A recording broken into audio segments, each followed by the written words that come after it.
De nuestros archivos, los clásicos de Billy Graham.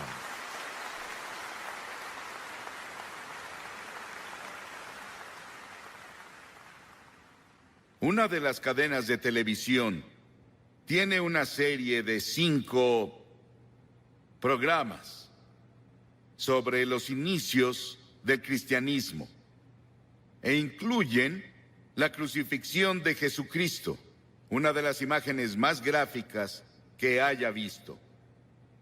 Y entre todos los emblemas del mundo, ninguno es admirado, glorificado y adorado como la cruz. Fue el instrumento del sufrimiento de Cristo y de su muerte, y también el instrumento de nuestra salvación. La historia de la cruz es muy interesante, porque se remonta a India, se remonta a China, mucho antes de que Cristo viniera. Y las víctimas, como saben, eran atadas a la cruz con cuerdas o sus manos eran clavadas y eran dejadas a morir.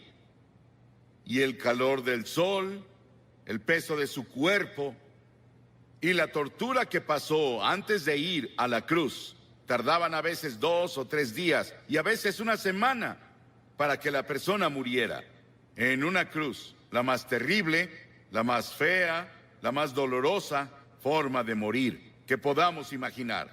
Pero para el tiempo de Constantino, en el siglo IV, y él se había vuelto cristiano o uno profesante, como un instrumento de tortura, fue abolido. Y luego en las naciones cristianas comenzaron a usar la cruz como símbolo del cristianismo. Era labrada en sus carretas, sobre lo que tenían, y la cruz se volvió el símbolo de todo lo que representaba el cristianismo.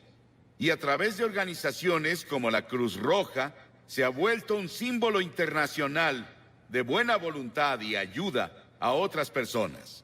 Hebreos, el 6º capítulo, dice: es imposible aquellos que una vez iluminados, que han saboreado el don celestial, que han tenido parte en el Espíritu Santo y que han probado la buena palabra de Dios y los poderes del mundo venidero, si se apartan, no pueden renovar su arrepentimiento, ya que crucifican contra sí mismo al Hijo de Dios de nuevo y lo exponen a la vergüenza pública.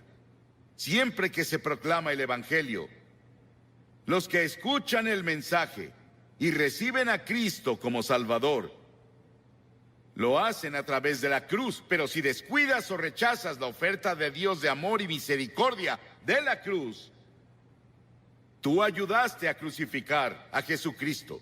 Por eso está mal decir que los judíos crucificaron a Cristo, como los cristianos decían principalmente en la Edad Media, y solían intentar convertir a los judíos a punta de espada, con una pistola en su cabeza o con un cuchillo en su cuello para intentar hacer que se convirtieran, porque decían que eran los asesinos de Cristo. Ellos no mataron a Cristo. ¿Sabes quién fue? Todos nosotros. Todos tuvimos parte en su muerte, porque su muerte fue planeada antes de la fundación del mundo, por el pecado. Y la Biblia dice que todos pecamos y no alcanzamos la gloria de Dios. Hay 4 dimensiones de la cruz en las que pienso cuando hablo de ella. Pienso en la amplitud de la cruz. El amor de Cristo se manifiesta en la cruz de Cristo, que incluye a todo el mundo. El amor de Dios se extiende a África, a Asia, a Latinoamérica, a Rusia, a China, a Estados Unidos, a Canadá, a todo el mundo. Te incluye a ti, quien quiera que seas, de cualquier religión, o si no tienes religión. Dios te ama y dice desde la cruz: te amo. Y hay una longitud de la cruz. No tiene medida. Se extiende de la eternidad a la eternidad, de lo eterno a lo eterno. Cuando Noé construyó el arca, ¿saben cuánto medía? 137 metros de largo. Cuando Salomón construyó el templo, ¿saben cuánto medía? 27 metros. Si construyes una caja para herramientas, puedes medir la madera con una regla. Pero ¿cómo mides de lado a lado el amor de Dios? En la cruz. La Biblia dice, Pablo dice, que el amor de Dios sobrepasa todo conocimiento. No hay forma de que una mente finita comience a entender el amor de Dios que dio a su Hijo en la cruz para morir por ti. Porque tú y yo merecíamos morir. Merecíamos el infierno y el juicio. Y luego pienso en la altura de la cruz. Se extiende al trono de Dios. No importa qué tan alto sea el cielo. A través de la cruz Dios atrae a todos los hombres a Él. Y tú debes tomar una decisión sobre Jesucristo. Los científicos buscan en el espacio más y más y más lejos y no pueden huir de Dios. El tema de la astronomía y el tema de la frontera espacial me emociona. Hay científicos aquí esta noche, saben mucho más sobre la altura del universo de lo que yo puedo explicar. Pero el cielo está por ahí. No sabemos exactamente dónde. Dices, ¿crees que el cielo es un lugar? Sí, creo que es un lugar. Creo que voy a ver las calles doradas y caminaré por ellas. Y creo que voy a vivir creo que en una choza. Algunos de ustedes vivirán en mansiones. Sí, el cielo va a ser un lugar glorioso. Y no puedes ir más allá del amor de Dios, incluso en el cielo.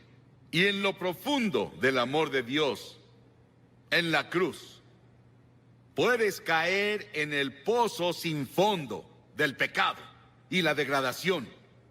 Y puedes vivir como un animal. Puedes ser un asesino. Puedes ser un violador. Puedes ser lo que sea. Pero no puedes ir más allá del amor de Dios. La cruz cubre hasta las mismas puertas del infierno. ¿Qué tan profundo es?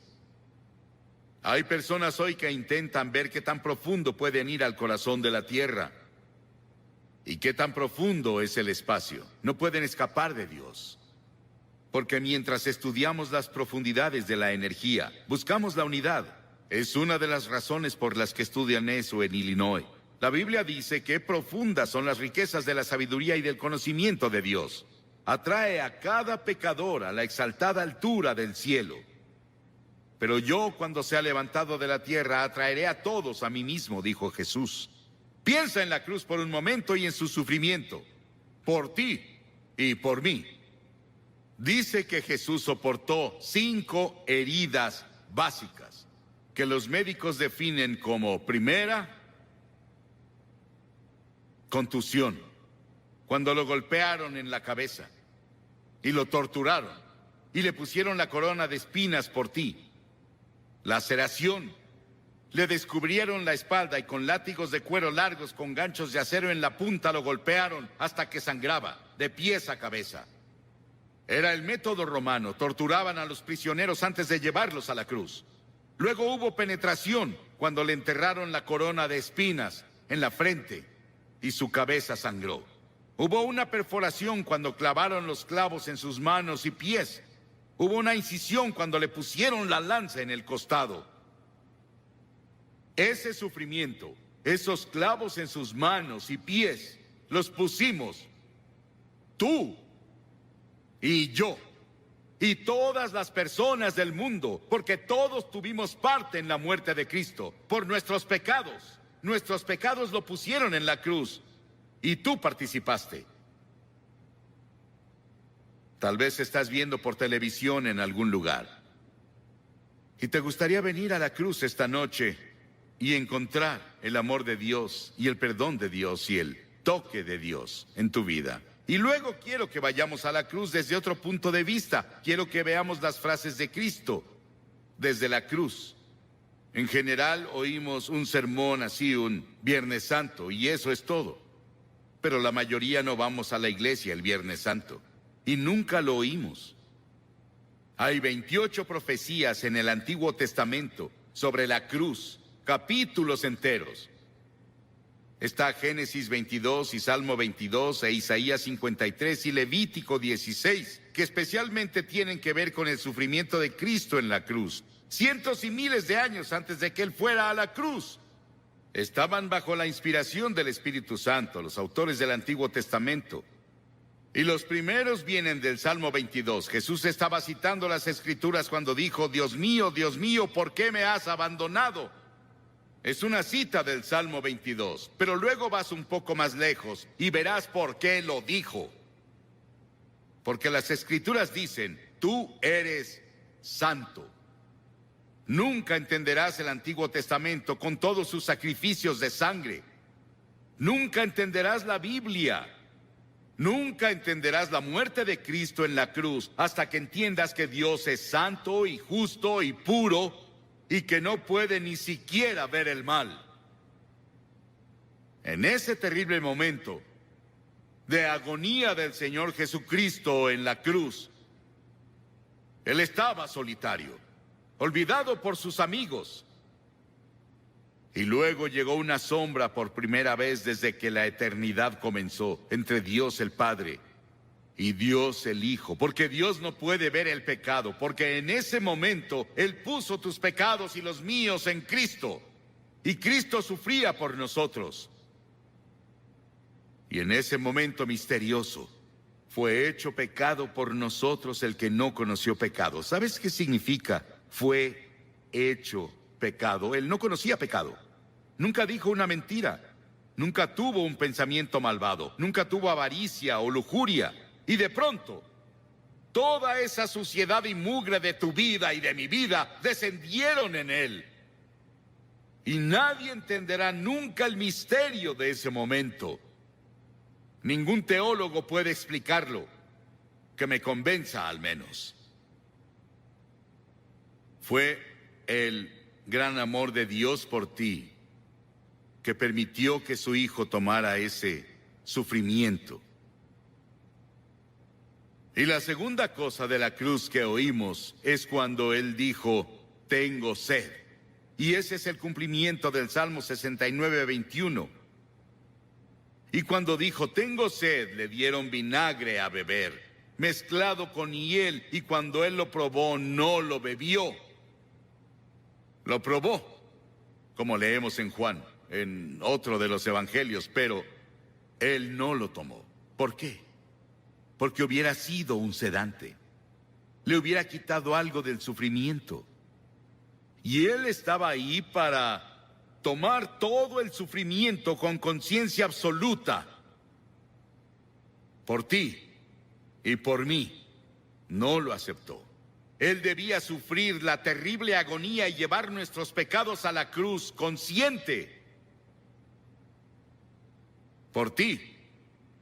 Y si hubiera sido la única persona en todo el mundo, habría muerto por ti. Y luego en Lucas 23:34 hay otra cosa que dice de la cruz. Él dijo, Padre, perdónalos. No saben lo que hacen.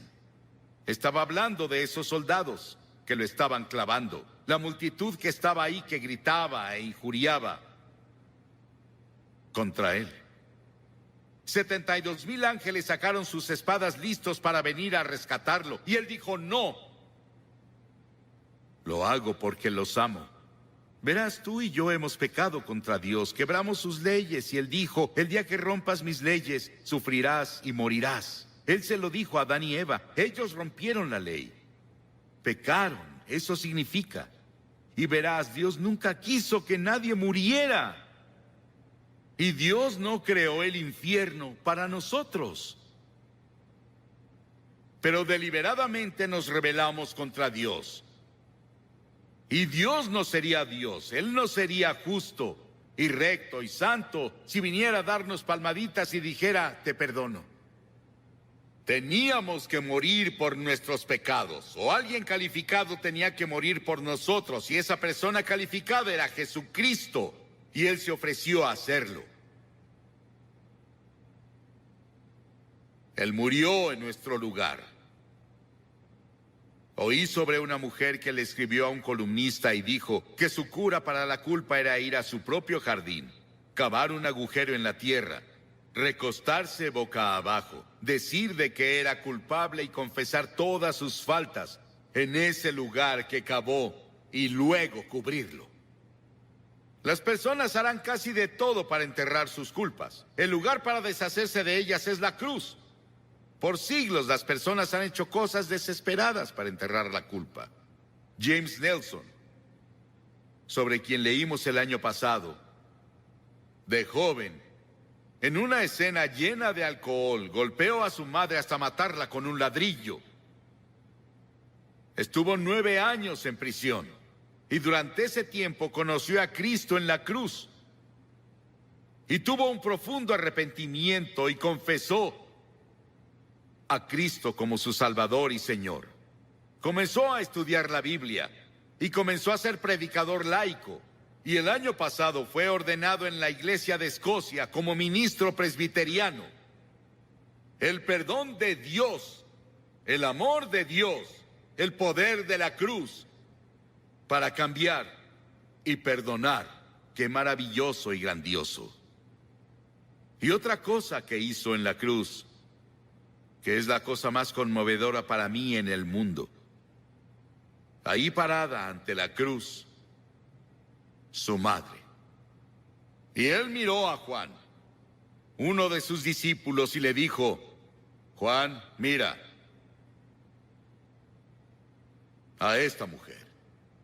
Y ella dijo, él le dijo a María, su madre, la llamó mujer, igual que lo hizo en Caná de Galilea 2 veces, la llamó mujer. Él dijo: mujer, he ahí a tu hijo. Y desde ahí, Juan, su amigo y discípulo, se encargó de su madre. Hay un grupo de rock en Inglaterra llamado The Cure. Jesucristo en la cruz fue esa cura para todas nuestras propias relaciones cortadas y enfermas. Todos los problemas sociales, las personas oprimidas del mundo sienten el impacto de su muerte en la cruz. Y hubo otra declaración en la cruz. Él dijo: consumado es, terminé. ¿A qué se refería? En Juan 17 él dijo: he terminado el trabajo que me diste a hacer. Dios le dio un trabajo a hacer y el trabajo era morir en la cruz. Para esto he nacido, dijo él, vino a morir. Es el único hombre que vino para morir. Para eso vino.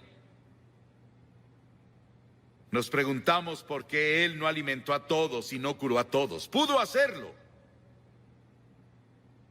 Eso habría sanado cuerpos y alimentado personas hambrientas, y él lo hizo por compasión, pero su trabajo era la cruz.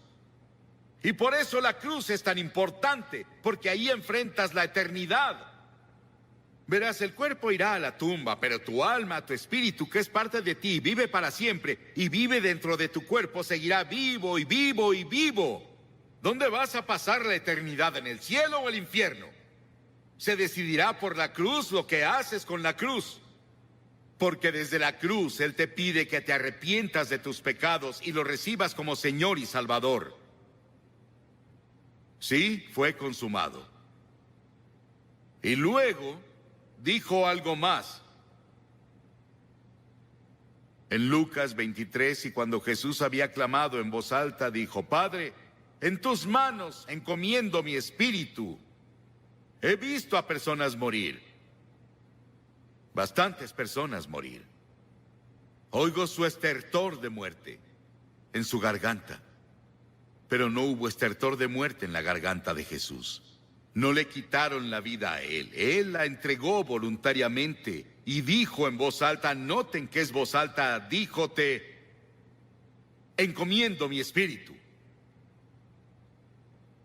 En tus manos, Señor, encomiendo mi espíritu. Él entregó su espíritu a Dios el Padre. Y al decir esto, Él nos otorgó a cada uno de nosotros la posibilidad del regalo de la vida eterna. Puedes tener vida eterna esta noche. Estábamos perdidos, confundidos, sin un propósito ni significado en la vida, sin seguridad de una vida futura. Y Jesús desde la cruz nos alcanzó por la muerte y nos rescató. Y le decimos hoy, Señor y Salvador. ¿Estás seguro de que Él es tu Señor y tu Salvador? Miles de personas van a la iglesia, pero no están seguros de si han entregado sus vidas a Cristo. Y luego al final hubo una declaración que le hizo al ladrón en la cruz. Las masas abajo gritaron: si eres el Hijo de Dios, baja y sálvate tú. Y otros le decían: salvó a otros, pero no puede salvarse él. Se burlaban, abucheaban, se reían. Y ambos ladrones lo criticaban. Verás, él estuvo en la cruz por 6 horas, y las 3 primeras horas ambos lo estaban criticando y burlándose de él, como las multitudes abajo. Pero uno de los ladrones comenzó a ver. Ambos eran culpables. Ambos merecían morir según las leyes romanas. Pero uno de ellos comenzó a ver a Jesús. Y comenzó a ver algo que no había visto nunca antes. Él vio que Jesús era diferente y comenzó a decirse: debe ser el Hijo de Dios. Debe ser el Señor. Y reprendió al otro ladrón diciendo: ¿no temes a Dios? Nosotros merecemos estar aquí, pero él no ha hecho nada malo. Luego se giró a Jesús y dijo: Señor. Y la palabra Señor significa mi Señor personal. Él dijo: Señor, acuérdate de mí cuando vengas en tu reino. ¡Qué acto de fe! Y Jesús dijo, ¿qué dijo Jesús? Hoy estarás conmigo en el paraíso. Y los ángeles del cielo atendían para ver quién sería el primero a quien llevaría al paraíso. Era un ladrón que merecía el infierno. El perdón y la misericordia de Dios va más allá de nuestra comprensión. No podemos casi ni expresarlo. Sí, ese ladrón estará en el cielo y vamos a verlo. Jesús lo llevó por la muerte en la cruz. 2 ladrones. ¿Cuál eres tú? ¿En qué cruz estás? ¿En la que se rechaza y se descuida, o incluso en la que se burla?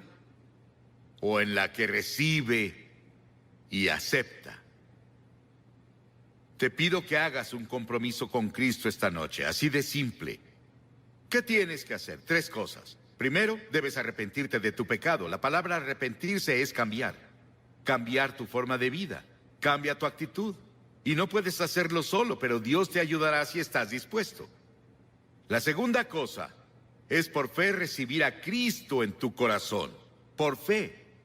No solo venir intelectualmente. El hombre no puede ir a Dios solo con su mente. Debe ir por fe como un niño que confía en su padre o madre.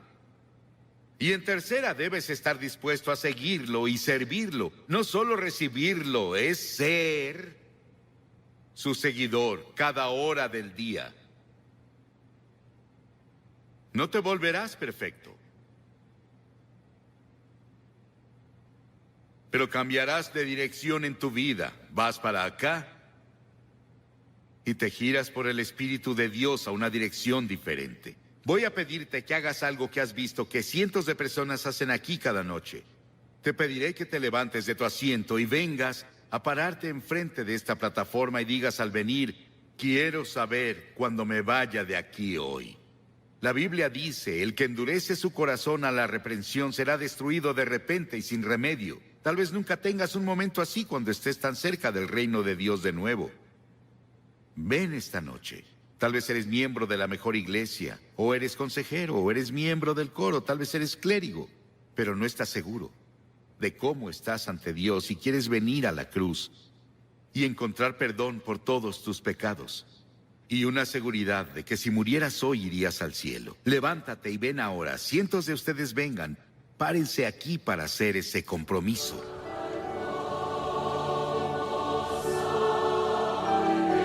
Muchos de ustedes han visto por televisión.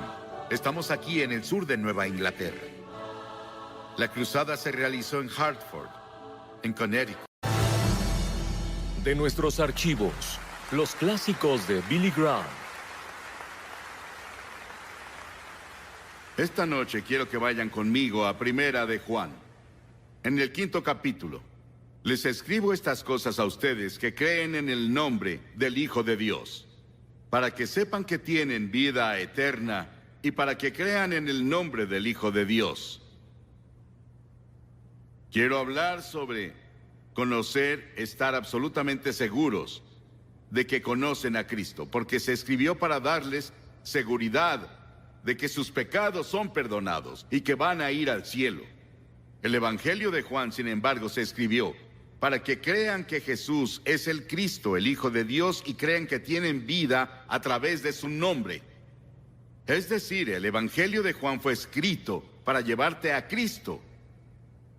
Y las cartas de Juan fueron escritas para ayudarte a saber cómo vivir la vida cristiana y estar seguro de que conoces a Cristo. Hay muchas personas que van a la iglesia y muchas que fueron bautizadas y muchas que fueron confirmadas en una iglesia, pero no están seguras, no tienen seguridad, no saben con seguridad que Cristo vive en sus corazones. Primera de Juan fue escrita para que sepas que tienes vida eterna.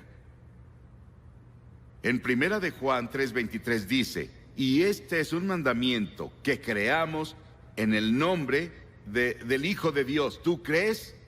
Bueno, tú dirás, sí creo. ¿En serio? ¿Sabes qué significa creer en la Biblia? Lo que la fe es en la Biblia. Significa que entregas todo tu ser a Cristo. Es la historia que conté la otra noche, la diré de nuevo, sobre un hombre que vino de Francia y él anunció que iba a poner una cuerda floja sobre el río Niágara en las cataratas y caminaría sobre ella. Una gran multitud se reunió en ambos lados del río, el lado canadiense y el lado estadounidense, y lo vieron. Y claro, él caminó de ida y vuelta y aplaudieron. Lo hizo 2 o 3 veces y luego tomó un barril y puso unos 90 kilos de tierra adentro. Lo rodó de ida y de vuelta, lo rodó de ida y de vuelta. Luego preguntó, ¿cuántos aquí creen que puedo cruzar con un hombre? Y dijeron, sabemos que tú puedes. Y había un hombre en la fila de enfrente que estaba muy entusiasmado.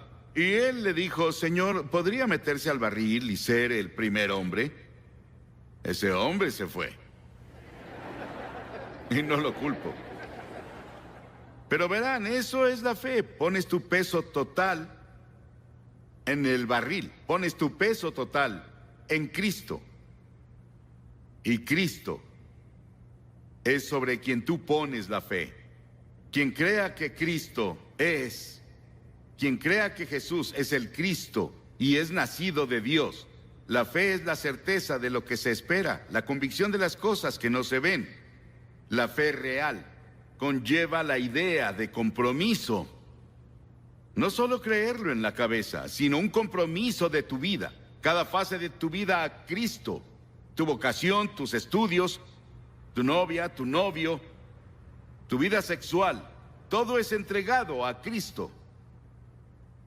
La primera pregunta es, ¿en verdad lo crees? ¿Ya comprometiste tu vida a Cristo en su totalidad? Arregla eso. La segunda pregunta que examinamos, un cambio de actitud hacia el pecado. Primera de Juan 1, 8 y 10 dice, si afirmamos que no tenemos pecado, nos engañamos y no tenemos la verdad. Sí, como cristianos, a veces pecamos. Podemos pecar sin saberlo porque hay pecados de omisión, pecados de comisión. Alguien a quien debiste ayudar, alguien a quien debiste sonreír hoy para animarlo y no lo hiciste. Pero dice, si confiesas tus pecados, Él es fiel y justo para perdonarlos y nos limpiará de toda maldad. Si pecas, hay remedio. Dios te perdonará si lo confiesas. Y la Biblia dice, la sangre de Jesucristo, su Hijo, nos limpia de todo pecado. La sangre que fue derramada en la cruz, cuando Cristo murió, tiene poder 2000 años después para lavar todos tus pecados. Gracias a Dios que se quedó en la cruz. Y cuando pusieron esos clavos en sus manos y clavaron sus pies y perforaron su costado, Él se quedó ahí. No se bajó. Él se quedó en la cruz porque te amó. Él te ama esta noche. Quien quiera que seas, lo que hayas hecho, lo malo que hayas sido, Él te ama. Y cuando Él usa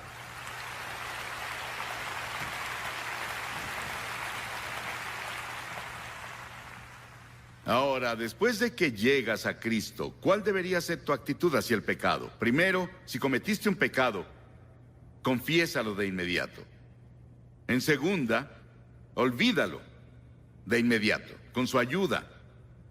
En tercera, busca la justicia y la santidad. Asegúrate de no hacerlo de nuevo. Sabes, algunas personas pecan y van a Dios a pedirle perdón. Y luego van y cometen el mismo pecado, lo cometen una y otra vez. Significa volverte de tu pecado. No vuelves a hacer eso de nuevo. En el Salmo 23, David dijo, confortará mi alma. ¿Necesitas que conforte tu alma hoy? Hay cientos de personas aquí esta noche que son creyentes, pero necesitas dedicarle de nuevo tu vida. Necesitas entregarte de nuevo. Hay personas aquí hoy a quien Dios está llamando a ser misioneros. Hay personas esta noche que Dios está llamando para trabajar en la iglesia. Hay personas aquí esta noche a quienes Dios les pide que hablen con personas, donde viven, donde trabajan, les hablen sobre Cristo. Y ese es trabajo misionero. Si eres miembro del cuerpo de Cristo y te has revelado, puedes confesarlo y recibir el perdón y total restauración. Él restaura tu alma. Es una cosa maravillosa. Y luego la tercera pregunta es, ¿tienes deseo de obedecer a Dios? Primera de Juan 2:3 dice, y en esto sabemos que nosotros le conocemos y guardamos sus mandamientos. Lee el Nuevo Testamento y marca todos los versículos donde dice que deberías hacer esto o vivir de tal manera y descubrirás que has fallado. Una señal infalible del nuevo nacimiento es que queremos obedecer a Cristo. No obedezco a Cristo porque temo no obedecerlo. Lo obedezco porque quiero. Amo a Cristo. Quiero obedecer su voluntad. Quiero hacer las cosas que Él quiere que haga. Como un devocional diario. Es difícil tener un devocional diario porque el diablo intenta evitarlo. Si abres la Biblia y comienzas a leer, el diablo te pondrá somnoliento. O alguien vendrá de inmediato a hablar contigo. O habrá un buen programa de televisión y la tentación es de ver el programa. Y no tienes tiempo de orar, no tienes tiempo para leer la Biblia. Luego, lo cuarto, hay una separación del mundo en Primera de Juan 2. No amen al mundo ni nada de lo que hay en él. Si alguien ama al mundo, no tiene el amor del Padre, porque nada de lo que hay en el mundo, la lujuria de la carne, la codicia de los ojos y la arrogancia de la vida, proviene del Padre, sino del mundo. Y si amas al mundo más de lo que amas a Cristo, no estás en el reino de Dios. ¿Cuántos de nosotros esta noche amamos el mundo? Al diablo lo llaman el Dios de este mundo. Lo llaman príncipe del poder del aire. Tiene tremendo poder. Hay muchos demonios en el mundo. Y esos demonios trabajan con el diablo para destruir la vida cristiana. En el momento en que recibes a Cristo, el diablo va a ir tras de ti. Te va a tentar. Él traerá cosas a ti con las que nunca habías sido tentado. La tentación no es de Dios. La tentación viene del diablo. ¿Y cómo repeles al diablo? Él tentó a Jesús. Él fue con Jesús en un tiempo en el que Jesús no había comido ni había bebido nada por 40 días y 40 noches en el desierto. Y Él tentó a Jesús 3 veces y eran tentaciones reales. ¿Cómo Jesús lo combatió? No discutió, no debatió, no usó su poder sobrenatural. Solo citó las Escrituras. Cada vez que Satanás llegó con su tentación, Jesús citó un pasaje del Antiguo Testamento, un versículo. Y por eso es muy importante memorizar todas las Escrituras que puedas. He llegado a la edad donde es difícil memorizar las Escrituras. Desearía haber memorizado 10,000 veces más que las que memoricé de joven. Mientras estás joven, mientras estás en la escuela, después de salir de la escuela, esos primeros años puedes retener las Escrituras. Si tomas un versículo y lo memorizas, se quedará contigo toda tu vida. Si tú lo repites semana tras semana y semana tras semana, es tuyo de por vida. Y cuando el diablo venga con la tentación, estarás ahí con la espada. Porque las Escrituras son la espada del Espíritu. Y esa es tu armadura que usas para luchar contra Satanás cuando viene. ¿Estás separado del mundo? Las Escrituras dicen, y el mundo pasará con sus malos deseos, pero el que hace la voluntad de Dios permanece para siempre. Y sabes, cuando yo enfrento una situación, debo ver este programa de televisión, debo ver esa película, debo hacer esta cosa en particular que está en el mundo, y hay duda en mi mente de si debo hacerlo o no. Hay ciertas preguntas que puedes hacerte. Primero, me pregunto, ¿viola algún principio de las Escrituras? ¿Lo que estoy a punto de hacer viola algún principio de las Escrituras? En segunda, ¿le quita la agudeza a mi vida cristiana? ¿No ansío a Dios después de ver eso, como antes de que lo viera? En tercera, ¿puedo pedirle a Dios que lo bendiga? Y luego me hago la cuarta pregunta. ¿Es una piedra de tropiezo para otros? Si alguien más que es creyente me viera haciendo eso, diciendo eso, perdiendo el control, lo que sea, ¿voy a ser una piedra de tropiezo para ellos? Y la quinta pregunta que me hago: ¿amo a los cristianos de todas las denominaciones? ¿Amo a otras personas? ¿Amo al pobre lo suficiente para hacer algo para ayudarlos en su pobreza? ¿Amo a las personas en mi vecindario que tienen un color de piel diferente? ¿En serio los amo? ¿O solo los soporto? Solo es una actuación que represento. ¿Mi amor para otras personas es real, sin importar cuál sea su trasfondo? Las Escrituras dicen, nosotros sabemos que hemos pasado de la muerte a la vida porque amamos. El que no ama a su hermano permanece en la muerte. Muchos hijos de Dios que no andan con Cristo piensan que otras cosas son más atractivas que andar con Cristo y hacernos preguntas así. ¿Cómo podemos vivir en la presente sociedad y estar separados del mundo que el diablo dirige? ¿Cómo podemos? Solo con la ayuda de Cristo. Y la sexta cosa: si en realidad conoces a Cristo, no practicas el pecado. Primera de Juan 5:18. Sabemos que el que ha nacido de Dios no está en pecado. Aquel que nació de Dios lo protege y el maligno no llega a tocarlo. El diablo no puede tocarlo.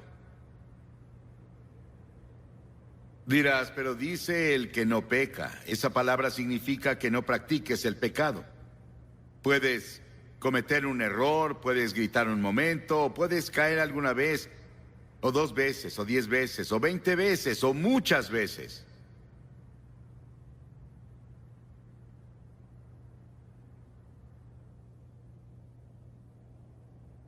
Pero no practiques el pecado. No lo hagas una y otra y otra y otra vez. Lo confesarás y lo olvidarás y renunciarás a eso. Señor, ayúdame. Soy tan débil. Necesito tu ayuda para vivir una vida cristiana. Y luego, séptimo, hay un testimonio del Espíritu. Si en verdad conoces a Cristo, lo sabrás porque habrá un testimonio del Espíritu en tu corazón. El Espíritu mismo le asegura a nuestro espíritu que somos hijos de Dios. ¿Cómo lo sé? No solo la palabra de Dios me dice, no solo mi vida me dice que conozco a Dios, también es como el niño que estaba volando una cometa. y la cometa se perdió de vista, como las nubecitas que tenemos hoy encima de las torres. Las torres de televisión, no se puede ver la cima porque las nubes la cubren. Y la cometa del niño desapareció, llegó muy alto, pero él la sostenía. No podía verla. Y alguien dijo, ¿qué haces? Él dijo, volando una cometa. Dijeron, no la vemos. ¿Cómo sabes que está ahí? Él dijo, siento que me jala. Y cuando conoces a Cristo, sientes el tirón de Cristo en tu corazón. Y sabes que vive en tu corazón. ¿Sientes el tirón en tu corazón? ¿Y tú? ¿Y tú? Si no estás completamente seguro de que Cristo vive en tu corazón y estás totalmente comprometido con Él, puedes hacerlo en este momento en que una gran transformación tendrá lugar en tu vida. Sabrás si tendrás el poder que no tienes. Estamos hablando de ceder totalmente, no solo ante ti mismo, ni a tus amigos, ni a las cosas materiales, sino ceder ante Cristo. Una mente entregada te hace un cristiano inteligente. En segunda, una vida sexual entregada te hace un cristiano dinámico. Sí, el sexo no tiene nada de malo. Dios nos lo dio. Es uno de sus grandes regalos para nosotros. Es para que lo disfrutemos. Es para que la raza continúe. Y podemos disfrutar del sexo, pero dentro de los límites del matrimonio. El sexo es para la reproducción humana y para el cumplimiento del amor marital. Y las otras funciones para las que intentamos usar el sexo son simplemente problemas espirituales no resueltos que solo Cristo puede resolver.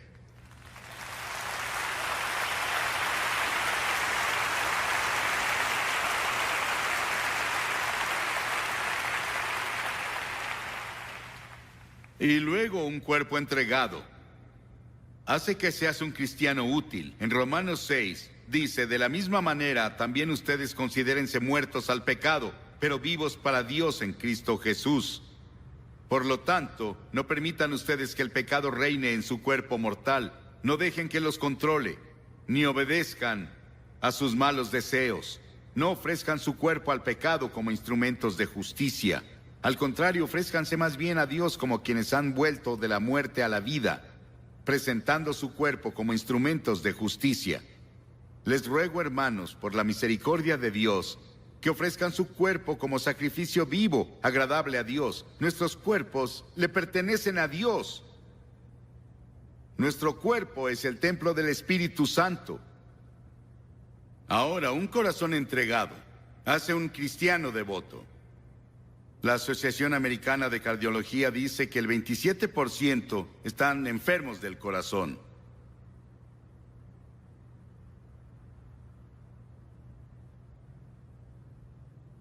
Pero también tenemos enfermedad espiritual del corazón. La Biblia habla de eso en Proverbios 12. El engaño está en el corazón. Proverbios 14. El hombre es inconstante en su corazón. Proverbios 18. El corazón del hombre es malvado. Proverbios 22. El pecado ata el corazón. El problema real del corazón del hombre es espiritual. Por eso necesitas ir a la cruz, a buscar perdón, a encontrar una nueva vida. Y Él dice que te dará un corazón nuevo y te cambiará por completo. Y finalmente, una voluntad entregada te hará un cristiano convincente y determinado. Una voluntad entregada. Verás, hay 3 hombrecitos dentro de todos. Está la mente, están las emociones y está la voluntad. Las Escrituras dicen, quien así lo quiera, que venga. No dice que quien lo consiga, o quien lo entienda, o quien lo merezca. Lo que dice es quien lo quiera. La puerta al reino de Dios está abierta para todas las personas aquí esta noche. Para vivir una vida victoriosa, Vivir una vida gloriosa en la que conoces tu destino, conoces tu propósito y significado. Leí hace unos años que tuvieron una gran reunión en Inglaterra de obreros. Dwight L. Moody les habló y para terminar dijo: les ofrezco a Jesucristo, Cristo quien murió en la cruz y resucitó por ustedes. Les ofrezco a Cristo. Quiero que se levanten y digan: quiero o no quiero. Lo recibo a Él o no lo recibo a Él. Y un hombre se levantó vacilante y dijo: yo quiero. Y otro dijo: yo no. Otro dijo: yo quiero. Y otro dijo: yo no. Otro dijo: yo quiero. Y otro dijo: yo no. Y la audiencia estaba dividida.